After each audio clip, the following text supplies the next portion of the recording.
Hi, നമ്മുടെ അലീനയും വല്യപ്പച്ചനും കൂടി തൊടിയിൽ കൂടെ നടക്കുകയാണ്. അലീനയുടെ ഓർഫണേജത്തെ ജീവിതത്തെക്കുറിച്ചൊക്കെ പറയുകയാണ്. KGയിൽ പഠിക്കുന്ന സമയത്ത് കോൺവെൻറ്റ് സ്കൂളിലെ KG ആയതുകൊണ്ട് ഓർഫണേജത്തെ കുട്ടികൾ മാത്രമല്ല, പുറത്തു നിന്നുള്ള കുട്ടികളും വന്നിരുന്നു. അവരെല്ലാം നല്ല ഡ്രസ്സ് ഇട്ട് വരുമ്പോൾ ഞങ്ങൾ ഓർഫണേജത്തെ കുട്ടികൾ കീറിയതും തുന്നിയതും നിറം മങ്ങിയതുമായിട്ടുള്ള ഡ്രസ്സുകളാണ് ഇട്ടിരുന്നത്. അത് തന്നെ റിജിത മാമി മറ്റുള്ളവരോട് ഇരന്ന് പോയി വാങ്ങിക്കണതാണ്. പിന്നെ അവരെയൊക്കെ കൊണ്ടാക്കാൻ ദിവസം അച്ഛനും അമ്മയൊക്കെ വരുമ്പോൾ ഞാൻ ആലോചിച്ചിട്ടുണ്ട്, ഞങ്ങൾക്ക് എന്താ അച്ഛനില്ലാത്തതെന്ന്. ഞാനൊരു ദിവസം രജിത മാമിയോട് അത് ചോദിക്കുകയും ചെയ്തു. അപ്പോൾ രജിത മാമി എന്നെ മടിയിലിരുത്തിയിട്ട് പറഞ്ഞു, നിങ്ങളുടെ അച്ഛൻ ദൈവമാണ്, ദൈവത്തിന് സമയമില്ലാത്തതുകൊണ്ടാണ് മറ്റു കുട്ടികൾക്കൊക്കെ വേറെ അച്ഛന്മാരെ കൊടുത്തിരിക്കുന്നത്. അപ്പം എന്നിട്ട് രജിത മാമി എന്നോട് ചോദിക്കും, മോൾക്ക് സന്തോഷമായോ? അപ്പോൾ ഞാൻ പറയും, സന്തോഷമായി. ഇതിലും വലിയ നല്ലൊരു അച്ഛന് വേറെ ഉണ്ടോ ചോദിക്കുമ്പോൾ ഇല്ല എന്ന് പറയും. അങ്ങനെ അച്ഛനില്ലാത്ത ദുഃഖം രജിത മാമി സന്തോഷമാക്കി മാറ്റിയിരുന്നു എന്നൊക്കെ പറഞ്ഞ് അലീന ഭയങ്കര കരച്ചിലാണ്. അപ്പോൾ വല്യപ്പച്ചൻ അലീനനെ ആശ്വസിപ്പിച്ച് തോളിൽ കൈയിട്ട് കൂട്ടിക്കൊണ്ട് പോകുന്നു. ഈ സമയം നമ്മുടെ ആൻ്റപ്പനും വിനോദോടെ നിൽക്കുന്നുണ്ട്. എന്നിട്ട് പറയുന്നുണ്ട്, അലീനേനെ ഓടിക്കാൻ വന്ന ആളെ അപ്പം കണ്ടില്ല അലീനയുടെ തോളത്തും കൈയിട്ട് വരുന്നത്, ഇവളുടെ കയ്യിലെന്തോ മന്ത്രമുണ്ട് തോന്നുന്നുണ്ട്, അതാണ് കുട്ടിച്ചായൻ ഇതിൽ വീണ് പോയി എന്നൊക്കെ. അങ്ങനെ അടുത്തെത്തുമ്പോൾ ആൻ്റപ്പനോട് ചോദിക്കുന്നുണ്ട്, നിൻ്റെ കനൽ സാബ് എണീറ്റില്ലേ, എന്താ ഇന്നത്തെ പരിപാടി? ഒന്നും പറഞ്ഞിട്ടില്ല. എന്നിട്ട് വിനോദിനോട് ചോദിക്കുന്നുണ്ട്, നിനക്ക് ശമ്പളമൊക്കെ മാസം കയറുന്നില്ലേ? ലീവ് എടുത്താലും ഇല്ലെങ്കിലും വെട്ടലും കുറയ്ക്കലൊന്നും ഇല്ലാതെ നിനക്ക് കിട്ടുന്നില്ലേന്ന്. അപ്പോൾ വിനോദ് പറയുന്നുണ്ട്, ജീവിച്ച് പോണ്ടേ, ആയിക്കോട്ടെ എന്ന് പറഞ്ഞിട്ട് അവരകത്തേക്ക് പോവാണ്. അപ്പോൾ ആൻ്റപ്പനും വിനോദും അലീനയ്ക്കുള്ള അടുത്ത പാര വയ്ക്കാനുള്ള തയ്യാറെടുപ്പിലാണ്. ഇനി നമ്മുടെ കേണൽ സാബിൻ്റെ അനിയന്മാരുണ്ടല്ലോ 3 പേര്, ഭാര്യയുടെ ആങ്ങളമാർ 4 പേരുണ്ടല്ലോ, അവരൊക്കെ വന്നു കഴിഞ്ഞാൽ ഇവൾക്കിവിടെ പിടിച്ച് നിൽക്കാൻ പറ്റില്ല, അവൾ ഓടിക്കോളും എന്നൊക്കെ പറയുന്നുണ്ട്. പിന്നെ കാണിക്കുന്നത് രോഹിത്തിനെയാണ്. അപ്പോൾ രോഹിത്തിനൊന്നും കോളേജില്ല, സ്ട്രൈക്കാണ്. കൃഷ്ണയ്ക്കും ക്ലാസ്സില്ല. അപ്പോൾ രോഹിത്ത് കൃഷ്ണനോട് ചോദിക്കുന്നുണ്ട്, ഒരു ചായ കിട്ടുമെന്ന്. ജഗ്ഗിലിരിക്കുന്നുണ്ട്, ഞാനും കൂടാമെന്ന് പറഞ്ഞിട്ട് കൃഷ്ണയും രോഹിത്തും കൂടി ചായ കുടിച്ചുകൊണ്ടിരിക്കുകയാണ്. അപ്പോഴാണ് നമ്മുടെ ബാലേന്ദ്രൻ ഇറങ്ങി വരുന്നത്. അച്ഛന് ചായ വേണോ ചോദിക്കുമ്പോൾ കിട്ടിയ കൊള്ളാമെന്ന് പറഞ്ഞ് ഒരു ഗ്ലാസ് ബാലേന്ദ്രനും കുടിക്കുന്നുണ്ട്.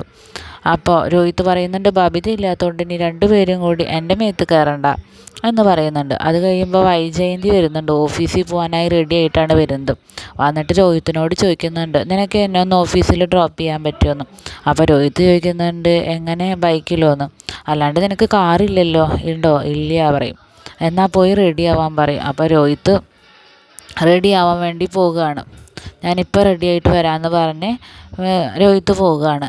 അത് കഴിയുമ്പോൾ ബാലേന്ദ്രനോട് വൈജയന്തി പറയുന്നുണ്ട്, ഞാൻ ഇന്ന് മുതൽ ഓഫീസിലേക്ക് പോകുകയാണെന്ന്. ബാലേന്ദ്രൻ കേൾക്കാത്ത പോലെ കൃഷ്ണയോട് ചോദിക്കുകയാണ്, വൈകുന്നേരം വരുമ്പോൾ എന്തെങ്കിലും വാങ്ങിച്ചുകൊണ്ട് വരണമെങ്കിൽ എന്നെ വിളിക്കണം കേട്ടോ, ബബിതയോടും രോഹിത്തിനോടും പറഞ്ഞോ എന്ന്. അപ്പോൾ വൈജയന്തി ഒന്നും കൂടി പറയുന്നുണ്ട്, ബാലേന്ദ്രൻ കേട്ടോ, ഞാൻ ഇന്ന് മുതൽ ഓഫീസിൽ പോവുകയാണെന്ന്.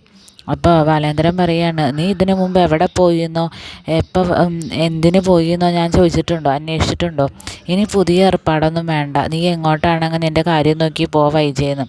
അപ്പോൾ വൈജയന്തി പറയുന്നുണ്ട്, മറ്റവൾ പോയതിൻ്റെ വിഷമമായിരിക്കില്ലേ എന്ന്. അപ്പോൾ ബാലേന്ദ്രൻ പറയുന്നുണ്ട്, നീ നിൻ്റെ കാര്യം നോക്കിയിട്ട് പോ, നീ എവിടെ പോണു, എന്തിനു പോകണു എന്നൊന്നും ഞാൻ ഇതുവരെയായിട്ട് ചോദിച്ചിട്ടില്ല. അത് ഞാൻ ചോദിക്കാൻ തുടങ്ങിയ നമ്മൾ തമ്മിൽ ഇനി ചോദ്യോത്തരങ്ങളൊന്നും വേണ്ട, ഞാൻ ചോദിക്കാൻ തുടങ്ങി കഴിഞ്ഞാൽ നിൻ്റെ ഉത്തരം മുട്ടിപ്പോകും എന്ന് പറയുന്നുണ്ട്. അപ്പോൾ വൈജയന്തി വേഗം പോവാൻ നിൽക്കുകയാണ്. രോഹിത്ത് ഇറങ്ങി വരുമ്പോൾ രോഹിത്തിനോട് ചോദിക്കുക, എന്താ എത്ര നേരം, ഒരു പനിയെ മാറാൻ നേരം വൈകി പോവാമെന്ന് പറഞ്ഞിട്ട് വണ്ടി എടുത്ത് പോകാൻ നിൽക്കണം. അപ്പോൾ ബാലേന്ദ്രനും കൃഷ്ണയും കൂടി പുറത്തേക്ക് വരും. അങ്ങനെ ഞാൻ വണ്ടി എടുത്തിട്ട് വരാമെന്ന് പറഞ്ഞ് രോഹിത്ത് അങ്ങോട്ട് മാറും. എന്നിട്ട് വണ്ടി എടുത്ത് വന്നിട്ട് വൈജയന്തി കയറാൻ നോക്കുമ്പോൾ കയറാൻ പറ്റുന്നില്ല. അപ്പോൾ രോഹിത്തിനെ പറയുന്നുണ്ട്, വണ്ടി നേരെ പിടിക്കട, അതിൽ കയറാൻ പറ്റുന്നില്ല എന്നൊക്കെ.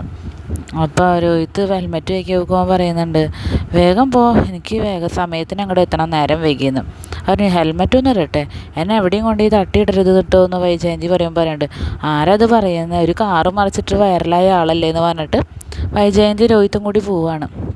അപ്പോൾ പോയി കഴിയുമ്പോൾ ബാലേന്ദ്രനും കൃഷ്ണ അവിടെ നിൽക്കുന്നുണ്ട്. ബാലേന്ദ്രൻ ചായ കുടിച്ച് ഗ്ലാസ് അകത്തേക്ക് കൊണ്ടുപോയിക്കാൻ പോകുമ്പോൾ കൃഷ്ണ പറയും, ഞാൻ കൊണ്ടുപോയി വെച്ചാൽ ഞാൻ കഴുകിക്കോളാം എന്ന് പറയും.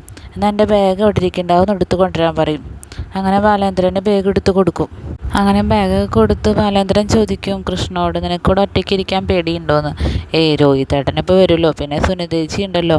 പോവാൻ നേരം ഒരു കാര്യം കൂടി ചോദിക്കും, അച്ഛൻ ഓക്കെ ആണോ എന്ന്. അപ്പോൾ ബാലേന്ദ്രൻ പറയും, എന്താ നിനക്ക് തോന്നണേ? അപ്പോൾ അച്ഛൻ തന്നെ പറ, എനിക്കറിയില്ല. ഓക്കെ ആയിരിക്കാം, ഓക്കെ ആവാണ്ടിരിക്കാൻ പറ്റില്ലല്ലോ. നിങ്ങൾക്ക് വേണ്ടി ഞാൻ ഓക്കെ ആയില്ലേ പറ്റൂ.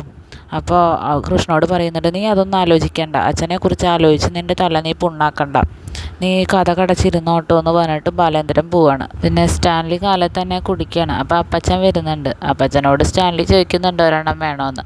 അപ്പച്ചനപ്പോൾ വേണ്ടാന്ന് പറയുന്നുണ്ട്.